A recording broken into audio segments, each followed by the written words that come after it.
Fakta unik suku Polahi Gorontalo dan tradisi pernikahan sedara. Suku Polahi adalah suku terasing yang hidup di hutan pedalaman Gorontalo.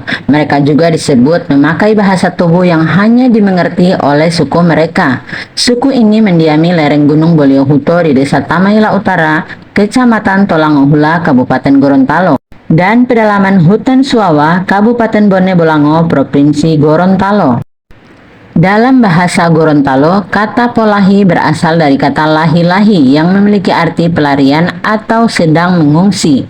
Hal ini menggambarkan kondisi suku Polahi saat itu. Mereka melarikan diri dari penjajahan dan menjalani kehidupan di hutan, terutama di lereng Gunung Boliohuto dan pedalaman Hutan Suawa.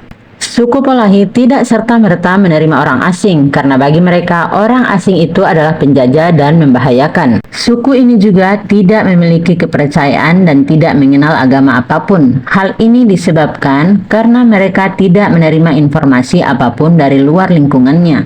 Berikut 5 fakta unik tentang suku Polahi. Pertama, lari dari penjajahan Belanda.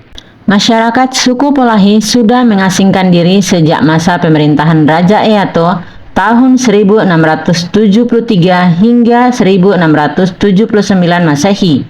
Mereka lalu menciptakan peradaban sendiri yang kemudian terlanjur hidup dalam kondisi terisolasi. Pada masa penjajahan, masyarakat Polahi melarikan diri jauh ke dalam hutan karena menolak dijajah dan membayar pajak. Pada dasarnya suku Polahi adalah orang-orang yang tidak menginginkan hidup dalam kungkungan penjajahan.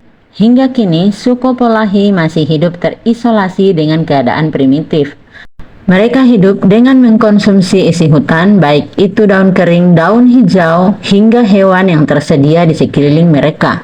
2. Suku Polahi adalah nomaden. Suku Polahi adalah masyarakat yang nomaden. Komunitas masyarakat ini memilih hidup berpindah-pindah dari satu tempat ke tempat yang lain. Suku ini akan berpindah tempat jika ada salah satu anggota suku yang meninggal.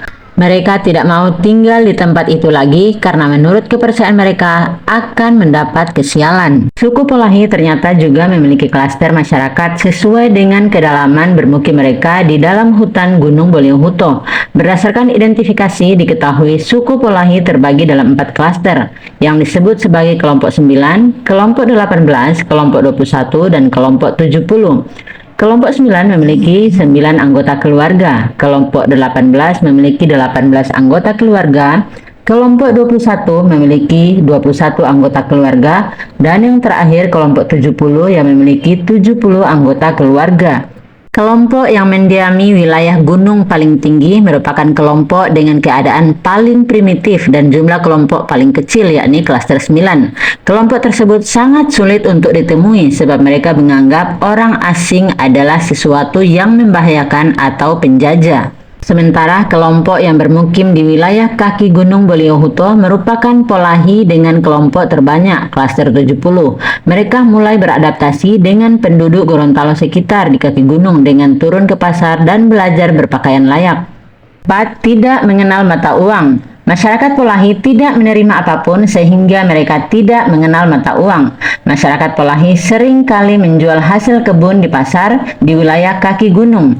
Namun mereka akan menjual dengan harga yang sangat murah karena tidak mengenal mata uang yang berlaku. Adapun hasil perkebunan yang dijual oleh suku Polahi adalah cabai. Salah satu kebutuhan pokok ini kerap dibeli masyarakat sekitar gunung dengan harga yang sangat murah dibandingkan dengan harga normal. 5. Tradisi perkawinan sedara. Selain dikenal menjalani kehidupan primitif, masyarakat Polahi juga memiliki tradisi yang tidak lazim, yakni melakukan perkawinan sedara atau insek.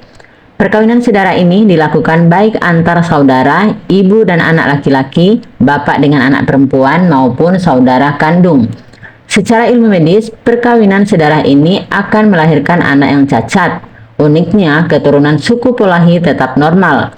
Perkawinan sedara ini sebenarnya bukan berdasarkan kebiasaan adat, tetapi lebih karena kurangnya pemahaman dan pengetahuan mereka tentang pergaulan di luar kelompok mereka sendiri. Hal ini menjadi fenomena yang menarik karena berbeda dengan apa yang terjadi pada perkawinan sedara di negara-negara lain, di mana kelainan genetik jauh lebih tinggi. Fenomena ini menunjukkan adanya faktor yang belum sepenuhnya dipahami mengenai keunikan genetik suku Polahi. Demikian informasi tentang suku Polahi. Jika informasi ini bermanfaat, jangan lupa like, komen, subscribe, dan share. Nantikan fakta unik lainnya.